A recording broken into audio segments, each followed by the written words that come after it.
Now, for decades, Colombians migrated to Venezuela in search of better opportunities, and oil-rich Venezuela seemed to be better off than war-torn Colombia. But while the neighboring countries shared a long history of migration and cooperation, their so-called sisterhood came to a sudden end this summer when Venezuela closed its border and began forced deportations. CCTV's Michelle Begue has more.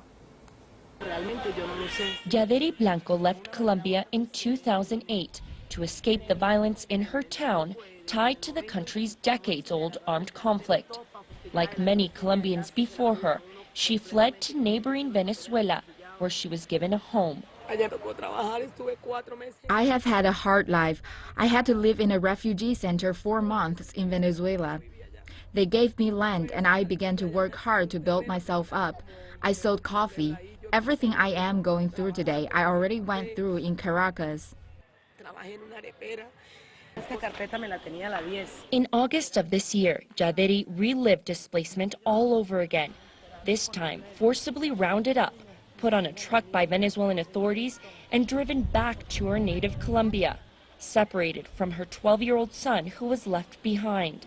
She lived in one of the 23 temporary shelters put up in the Colombian border city of Cúcuta. In one day, Venezuela said, all Colombians out, and I was kicked out in a moment's notice.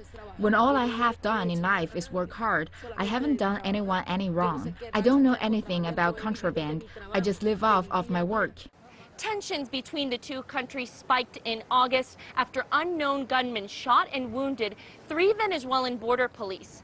The Venezuelan President Nicolás Maduro responded by closing down this border and deporting more than 1,000 Colombians. The drastic measure, he said, was necessary to put an end to Colombian smuggling and crime in the region.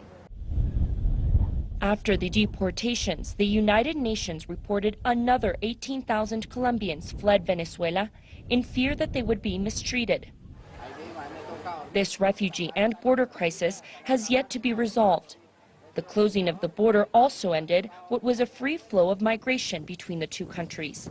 The mayor of Cúcuta, Dona Maris Ramirez, said that for years Colombians and Venezuelans worked and lived on both sides of the border.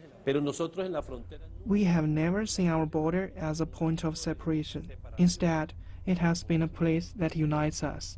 The border is where integration starts. Only Caracas and Bogotá have seen it as a point of contention.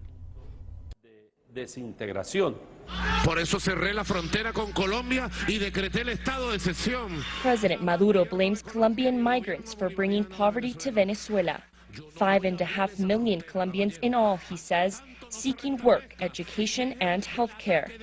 Numbers compiled by the Organization of American States show 70% of all Venezuela's migrants do come from Colombia. After everything you do to build your home, your business, and then be thrown out, I don't have anything against my country, but it isn't easy to come back to Colombia after years of living abroad. Like many migrants, Yadiri tells us she moved in search of better opportunities. For thousands of Colombians in 2015, migration took them to a place they least expected, their home country. Michelle Begue, CCTV, Cúcuta, Colombia.